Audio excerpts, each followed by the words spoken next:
Hola, buenos días, buenas tardes o buenas noches. Soy Silvia Edo. Hace unos días atrás había grabado una lectura del libro Después del conflicto, la paz, sin tomar conciencia que a los pocos días, como hoy, 2 de abril, los argentinos y quizás muchos ingleses recuerdan la invasión a las Islas Malvinas por parte de Argentina y lo que eso significó para nuestros queridos e inocentes soldados que fueron enviados a esas tierras sin equipamiento y con un total desamparo. En función de eso, voy a subir esto que había comenzado a leer porque estoy en un grupo de estudio y porque justo coincide con esta fecha un libro de Bert Hellinger que se llama Después del conflicto, la paz, y voy a leer el prólogo que fue escrito por él y después van a encontrar la primera partecita solamente de ese libro. Quienes quieran escucharlo, es muy quizás filosófico y requiere capaz de mucho corazón y de abrir la cabeza en esto de lo que Hellinger llama tener la conciencia tranquila o en calma y, entre comillas, la mala conciencia. En el prólogo Hellinger dice: los conflictos son un tema cotidiano para nosotros. Surgen allí donde debemos imponernos. Están al servicio del crecimiento, de la mejor solución, de la superación de nuestras limitaciones. En definitiva, están al servicio de la seguridad y de la paz. Hablamos aquí de los pequeños conflictos. Nos son familiares esos pequeños conflictos que atravesamos cotidianamente. Sin embargo, además de los mencionados, existen conflictos de índole completamente distinta. En ellos actúa un deseo de aniquilación. En ellos se llega hasta el extremo. Se trata de vida o muerte, de sobrevivir o perecer. Estos serían los grandes conflictos. Este libro se refiere más que nada a los grandes conflictos. Hay quienes opinan que este tipo de conflictos tienen poco que ver con ellos, que ocurren lejos, en otro lugar. Pero si estamos en contacto con nuestros sentimientos más profundos, reconocemos rápidamente cuánto o cuándo deseamos que al otro le vaya mal. Es lo que ocurre con ciertos delincuentes, por ejemplo, o con alguien que nos ha hecho un daño. En esos casos, con frecuencia les deseamos lo peor desde nuestro corazón. De este modo, en nuestra alma se manifiesta el mismo movimiento que en otro contexto lleva a la guerra o controversias que enfrentan a los otros para hacerles daño o para arruinarlos. Es decir, aunque tal vez no queremos que sea así, quizás los grandes conflictos no estén tan lejos de nosotros. Este libro, Después del conflicto, la paz, trata sobre todo de los movimientos del alma que se perciben detrás de esos grandes conflictos. Es extraño, pero precisamente los mismos movimientos que a menudo nosotros consideramos los más valiosos, los mejores, es que detrás de los grandes conflictos actúa la convicción de tener razón. Dicho de otra manera, detrás de los grandes conflictos actúa la conciencia tranquila, la buena conciencia. Cuando tenemos en cuenta que en un conflicto homicida intervienen dos partes y que al hacerlo ambas partes tienen la conciencia tranquila, deducimos cuán peligrosa puede ser esa tranquilidad de conciencia. Además, muchas veces ocurre que en la energía para intervenir en un conflicto proviene precisamente de esa tranquilidad de conciencia. Depende de qué lado del océano estemos, de qué lado de la religión estemos, donde sentimos que nuestra conciencia está tranquila. ¿Y es esa la verdad? En este libro, dice Hellinger, me dedico a los movimientos de la conciencia tranquila, tanto a los buenos como a los peligrosos.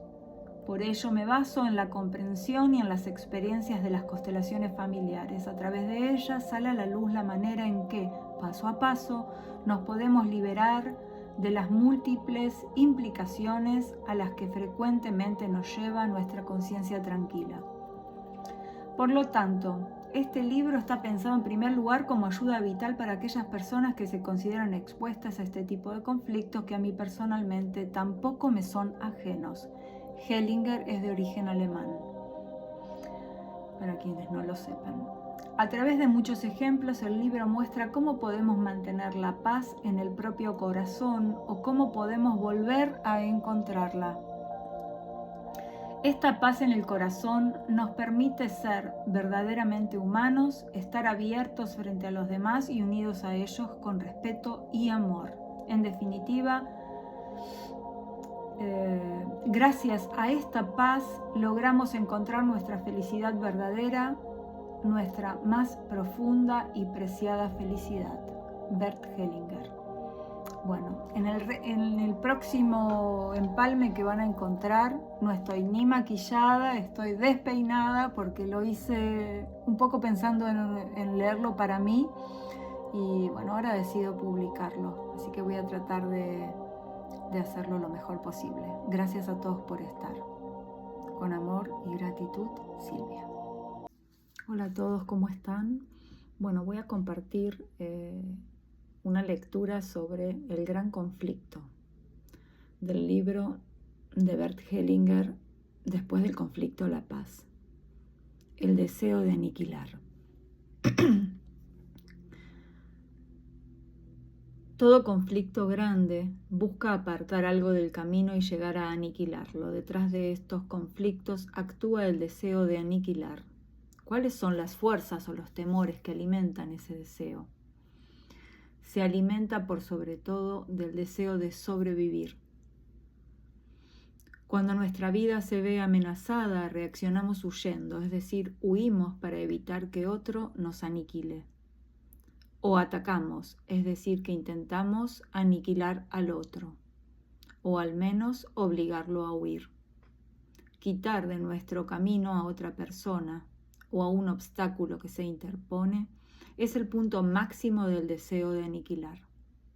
En tales momentos, por lo general, no solo se trata de matar al otro, sino también de incorporarlo, tanto a él como a lo que le pertenece. También eso sirve para sobrevivir.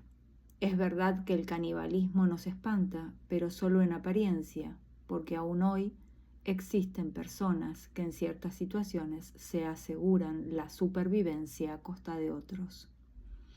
Con frecuencia es inevitable que para poder sobrevivir incorporemos a nosotros mismos aquello que hemos aniquilado. Es verdad que también nos alimentamos con lo que la naturaleza nos ofrece por su propia voluntad, sus frutos, por ejemplo.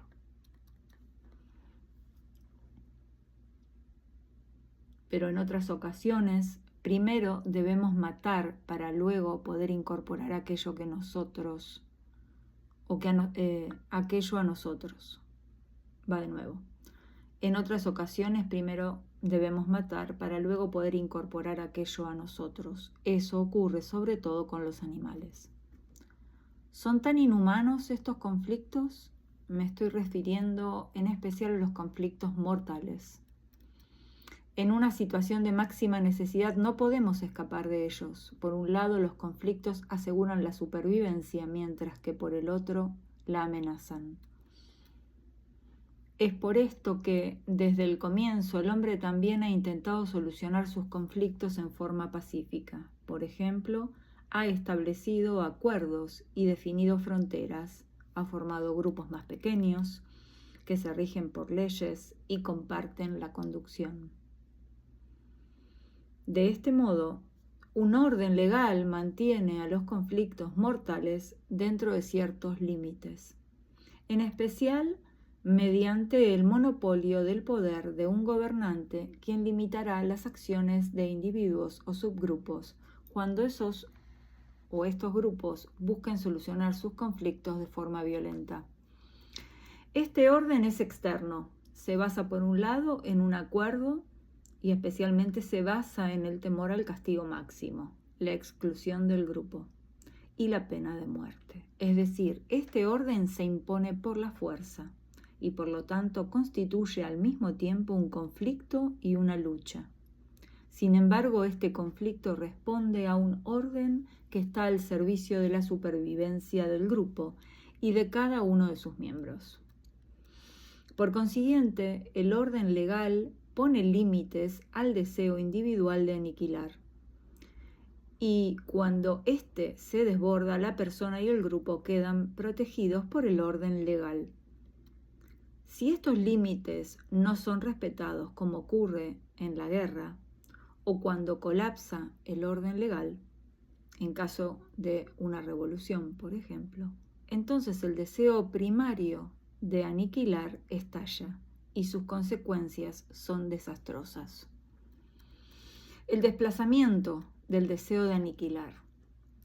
En grupos donde el orden legal protege al individuo de los efectos del deseo de aniquilar, propio y ajeno, hay veces en que el deseo de aniquilar queda desplazado a otros niveles, como por ejemplo se desplaza al campo de la política y también a muchas disputas científicas e ideológicas.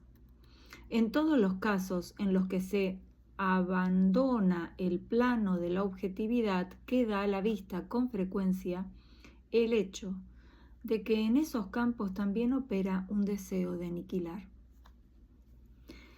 En lugar de encarar una búsqueda conjunta hacia la mejor solución y una observación y un examen conjuntos basados en el tema a tratar, los representantes del otro partido o de otra tendencia son difamados a nivel personal, muchas veces con calumnias e injurias. Las agresiones que se abren paso aquí se diferencian poco del deseo de aniquilación físico, como aspiran desde el sentimiento y desde la intención a aniquilar al otro, por lo menos en el aspecto moral, declarándolo enemigo del grupo, con todas las consecuencias que ello supone. ¿Puede el individuo protegerse ante esto? No. Queda a merced de este conflicto aunque no se involucre. Como respuesta a este tipo de agresiones, corre el peligro de sentir en su interior el mismo deseo de aniquilar y también de no poder evitar ser tomado por este deseo. La justicia se llama el subtítulo. Dice así: la energía que sustenta estas controversias no proviene solamente del deseo de sobrevivir, también surge de una necesidad común a todos los seres humanos, la búsqueda de compensar lo que dan y lo que toman.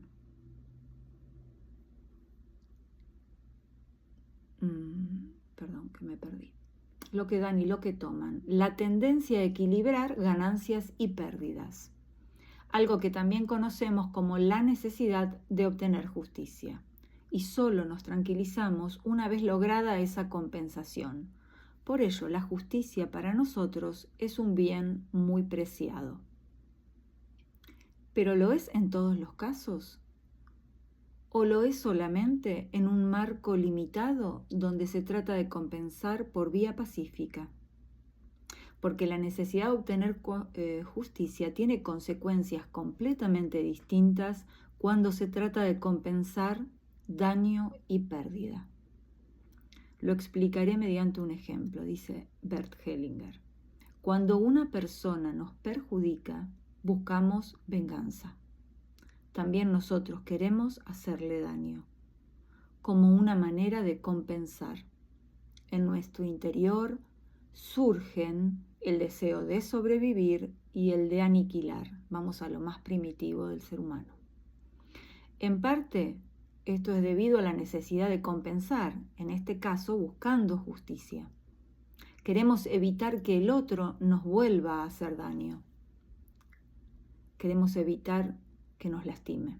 Por ello, cuando nos vengamos, con frecuencia vamos más allá de la necesidad de compensar y de hacer justicia. Queremos que sufra más de lo que hemos sufrido nosotros por su causa.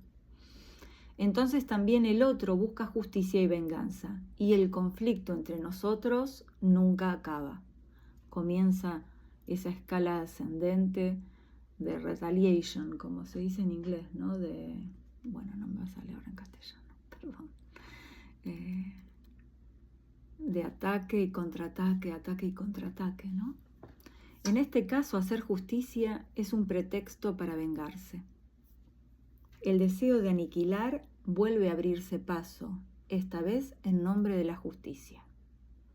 Y acá vemos la conciencia. Hay algo más que enardece el conflicto. Es algo que llamamos bueno y que en realidad, a pesar de eso, provoca algo malo. Es la conciencia buena o tranquila que le llama Hellinger. Tal como sucede con lo de hacer justicia, a menudo se usa a la conciencia tranquila como caballito de batalla para el deseo de aniquilación. Y es que siempre que alguien se considera mejor en comparación con otros y que por ello está justificado todo lo que les cause, actúa bajo la influencia de su conciencia, con la conciencia tranquila. ¿Se trata realmente de su conciencia? Lo que hace posible que sobreviva es la conciencia de la familia y la del grupo. Mediante el deseo de aniquilar la conciencia de un grupo se asegura la supervivencia cuando entra en conflicto con otros grupos. Muchas personas opinan que esta conciencia es algo sagrado y santifican los ataques e incluso la aniquilación. Yo creo que cada uno de ustedes ya está viendo en la realidad cotidiana y en lo que pasa en el mundo este tipo de conflictos, donde unos defienden lo que consideran sagrado, único, irrepetible y unidireccional, desde esa pertenencia a un grupo político, a un grupo país, a un grupo religioso.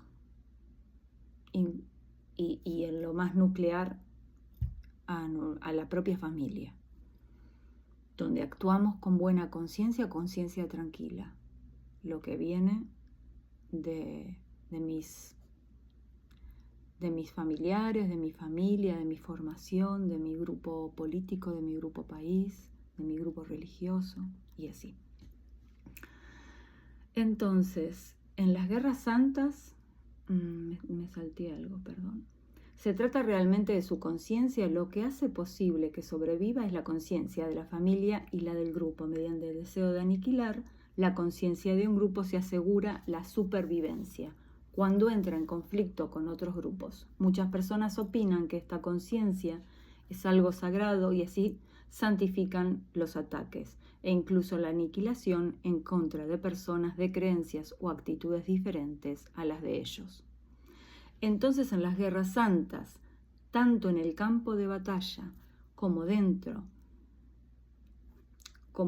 de los grupos, aquellos que piensan y actúan diferentes son percibidos como una amenaza para la unidad del propio grupo.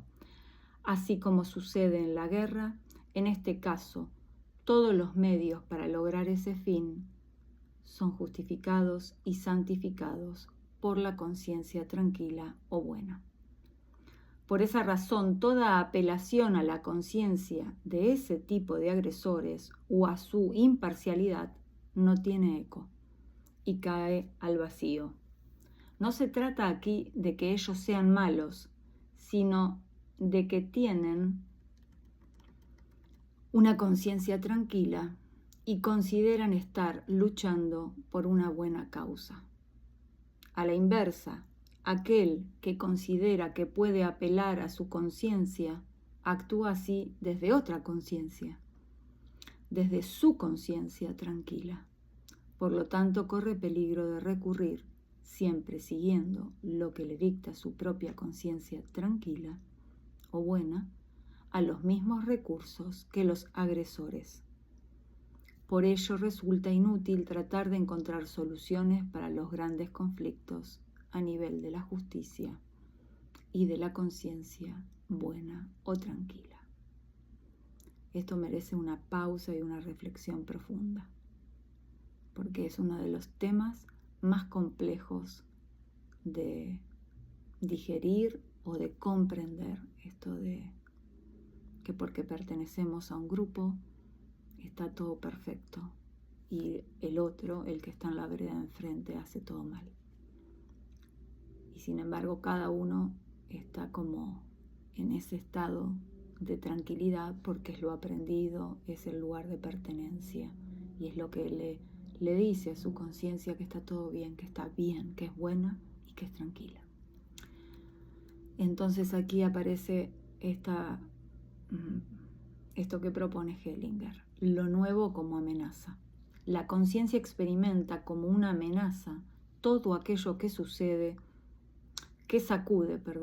La conciencia experimenta como una amenaza todo aquello que sacude el orden convencional, tanto en el plano de la conciencia individual como en la conciencia de su grupo, suponiendo que se puede establecer una diferencia entre ambas, porque en definitiva cada conciencia es la conciencia de un grupo. Lo nuevo amenaza su adhesión y con ello la supervivencia bajo las pautas conocidas. Es que si un grupo diera lugar a lo nuevo, se disolvería o debería volver a organizarse de una nueva manera. ¿Y cómo cuesta atreverse a los cambios, a esas nuevas maneras? Muchas ideologías han colapsado por esta razón. Luego de un tiempo, a la larga no pudieron mantenerse firmes ante la realidad práctica. Por ejemplo, la ideología comunista. El colapso solo ocurrió luego de que en pos de la supervivencia de los grupos que seguían esa ideología, muchos de los que habían llamado la atención sobre lo ilusorio de esa ideología fueran ejecutados o quedaran a merced de las hambrunas, sobrevenidas como consecuencia del intento de conservar el sistema comunista. Solo cuando los grupos que se forman en base a nuevas comprensiones son lo suficientemente fuertes como para proteger a sus miembros ante el deseo de aniquilación de los grupos anteriores, sus adeptos tienen la vida asegurada. Aquel que osa adelantarse antes de tiempo está en peligro. Muchos herejes y otros divergentes dieron su testimonio de alerta. ¿Pero eran malos aquellos que crucificaban a los herejes o los quemaban públicamente en la hoguera por actuar de esa manera? Luchaban por la supervivencia de su grupo y en consecuencia luchaban por sobrevivir. Su deseo de aniquilar estaba al servicio de sobrevivir. Seguían las indicaciones de una conciencia tranquila, una buena conciencia. El rechazo internalizado. Si una persona rechaza a otra bajo la influencia de su conciencia tranquila, cualesquiera sean las razones, también debe cederle un lugar a su alma, a consecuencia de la presión que ejerce sobre ella otra instancia del alma. Esto queda a la vista cuando de repente vive en carne propia algo que ha rechazado en el otro, por ejemplo, su agresión. Pero el objeto de la agresión fue transferido.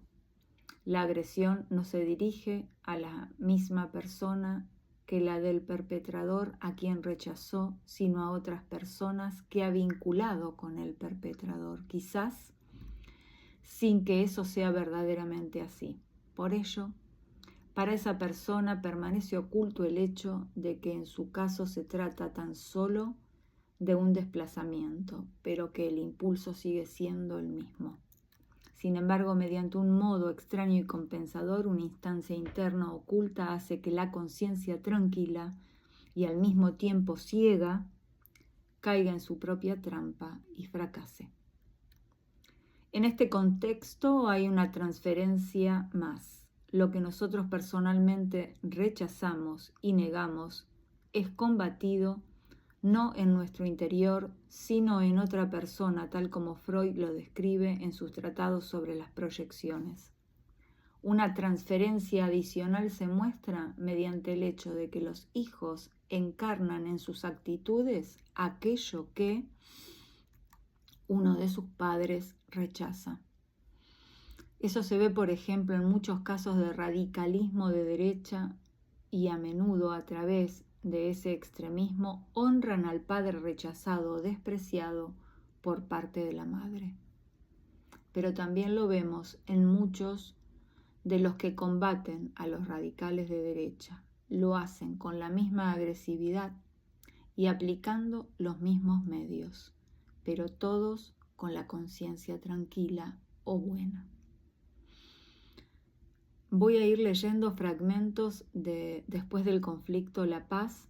Estas son las primeras páginas y lo voy a ir subiendo a medida que vaya leyendo. Quizás lo haga en vivo en YouTube. Tengo que ver cómo lo subo mejor. Pero es un libro que me apasiona porque habla mucho de lo que nos pasa hoy como sociedades, donde no nos importa en realidad el bienestar de nadie, ni del que está de la vereda enfrente, ni del propio. Simplemente queremos quedarnos con la conciencia tranquila o buena.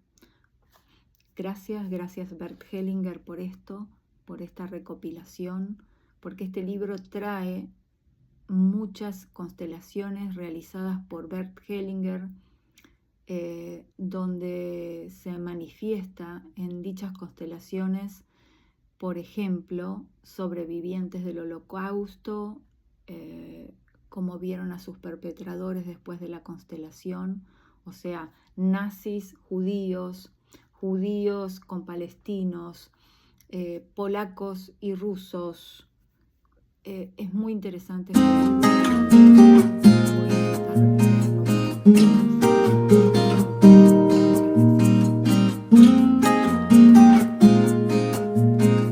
Voy a